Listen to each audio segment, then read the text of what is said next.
తెలుగుదేశం పార్టీకి మరో big shock తగిలింది.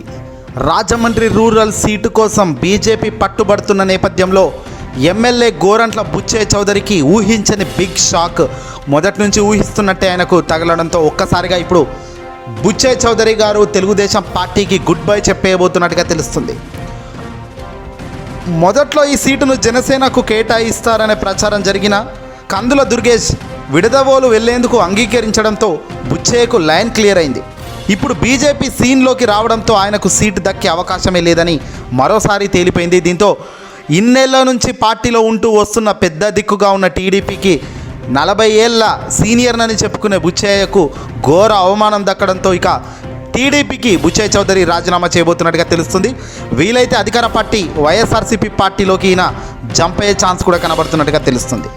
ఏ ముహూర్తాన అధికార పార్టీ వైఎస్ఆర్సీపీలోకి వచ్చి కండువా కప్పుకుంటారా అనేది మాత్రం ఆసక్తిగా ఉంది. నిజంగా ఇది ఒక పెద్ద బిగ్ బ్రేకింగ్ అనే చెప్పవచ్చు. నందమూరి తారక రామారావు గారు సీనియర్ ఎన్టీఆర్ స్థాపించిన తెలుగుదేశం పార్టీలో మొదటి నుంచి ఉన్న వ్యక్తి బుచ్చయ్య చౌదరి. చెప్పాలంటే చంద్రబాబు కన్నా పెద్ద సీనియర్ వ్యక్తి అనే చెప్పాలి. రాజమండ్రిలో మంచి కంచుకోటగా ఉన్న టీడీపీ కంచుకోట బద్దలు అయితే ఈసారి కొట్టబోతుంది. ఎందుకంటే బుచ్చయ్య చౌదరి లేనిది అక్కడ గెలుపు అనేది సాధ్యం కాదనేటట్టుగా తయారైన ఈ క్రమంలో ఇన్నేళ్ల నుంచి రాజమండ్రి రూరల్ సిటీ ప్రాంగణంలో కానీ అక్కడ ప్రాంతం అంతా కూడా బుచ్చయ్యకు కంచుకోట కొట్టిన పిండి. కానీ ఇప్పుడు ఆయనకే సీటు దక్కే పరిస్థితి లేదు అని తెలిసిన వెంటనే ఆయన పార్టీని వీడబోతున్నట్టుగా తెలుస్తుంది. అధికార పార్టీ నేతలు ఆల్రెడీ టచ్లోకి పోతున్నారు. బుచ్చయ్య చౌదరికి అన్నీ ఓకే అయితే కనుక బుచ్చయ్య చౌదరి జగన్ వైపు అడుగులు వేసేందుకు సైతం వెనకడుగు వేయరు.